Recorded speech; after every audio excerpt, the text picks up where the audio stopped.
Hello everyone, how are you doing? This is MD Tech here for another quick tutorial. In today's tutorial, I'm going to show you how to hide the Snapchat app on your Android smartphone. So this should hopefully be a pretty straightforward process here, guys. And without further ado, let's go ahead and jump right into it. So all you have to do is swipe up on your home screen and select the settings gear button. And then you want to select the apps tile and then select where it says see all apps. And then scroll down and locate the Snapchat app and select it.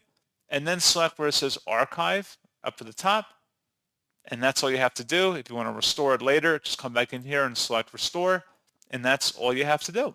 So pretty straightforward process on that, guys. And as always, thank you for watching. I do hope that I was able to help you out. And I do look forward to catching you all in the next tutorial.